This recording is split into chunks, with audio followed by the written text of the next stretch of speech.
Magandang araw Pilipinas, narito po ang latest Weather Today forecast. Sa ngayon, wala po tayong low pressure area o bagyo na minomonitor sa loob ng ating area of responsibility.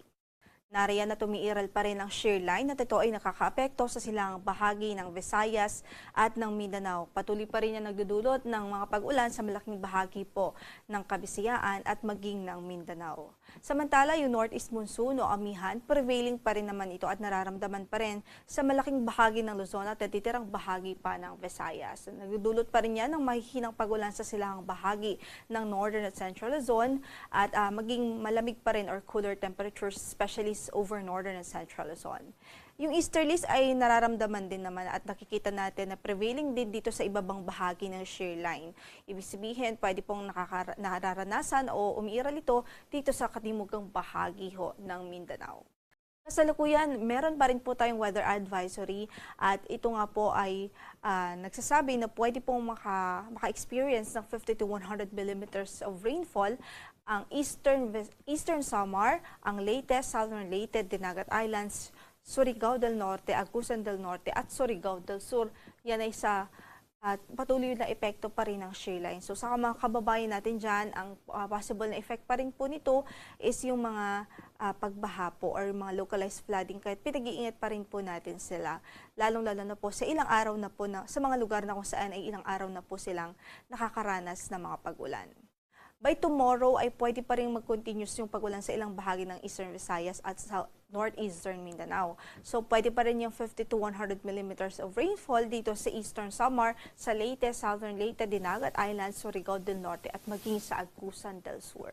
So ingat po, extra precaution ang ating advice sa ating mga kababayan doon, maging alerto sa mga banta po ng pagbaha. Sa lukuyan nga po ay maulap ang papawuri na may mga mahihinang pag-ulan pa rin ang inaasahan sa Cagayan Valley, maging dito po sa mga lalawigan ng Apayao, Kalinga Mountain Province at Ifugao, sa Aurora at Quezon, na yan ay dulot ng northeast monsoon. Sa Metro Manila at natitirang bahagi pa ng Luzon, nasahan natin ng bahagyang maulap hanggang sa maulap na papahurin. May mga posibilidad lamang ho ng mga pulupulong mahihinang pagbuhos ng ulan anytime of the day. Yan ay dahil pa rin sa amihan. Samantala, para sa pagtaya ng ating temperatura sa Metro Manila, from 22 to 30 degrees Celsius ang inaasahang magiging agwat ng temperatura for today. 21 to 28 naman sa Tagaytay City, 14 to 24 sa Baguio City, 22 to 33 degrees Celsius sa Lawag, sa Tuguegarao ay 22 to 29 degrees Celsius at 25 to 30 degrees Celsius sa Legazpi City. Samantala, ang Eastern at Central Visayas at maging dito po sa Caraga Region, Davao Region, Northern Mindanao, maging sa ilang bahagi ng Sorsogon, partikular po dito sa Cotabato, South Cotabato at Sarangani, maging sa Sulu Province. Asahan natin ng maulap pa rin na papawirin at mataas pa rin yung tsansa ng mga pag-ulan dahil pa rin sa epekto ng shear line. So, ibig sabihin, apektado pa rin ang malaking bahagi ng Mindanao at ang malaking bahagi ng Kabisayaan nitong shear line. Ito po yung boundary ng kung saan nagtatagpo ang northeasterly at easterly na hangin. At usually, nag-generate po talaga siya ng mga pag-ulan, ng mga series of thunderstorms na pwede pong magdulot ho ng mga pagbaha at pagguho ng lupa. Samantala, sa natitirang bahagi ng Visayas ay isolated light rains naman ang pwedeng maranasan dahil sa amihan, habang sa natitirang bahagi ng Mindanao ay pwede po ang mga localized thunderstorms. Para sa pagtaya ng ating temperatura sa Zamboanga City, 25 to 33 degrees Celsius, 24 to 30 sa Iloilo, 24 to 31 sa Puerto Princesa City, 24 to 30 sa Tacloban, 24 to 29 degrees Celsius sa Cagayan de Oro at 25 to 30 degrees Celsius po sa Davao City. Habang sa Kalayaan ay inaasahan natin ang 27 to 30 degrees Celsius na agwat ng temperatura.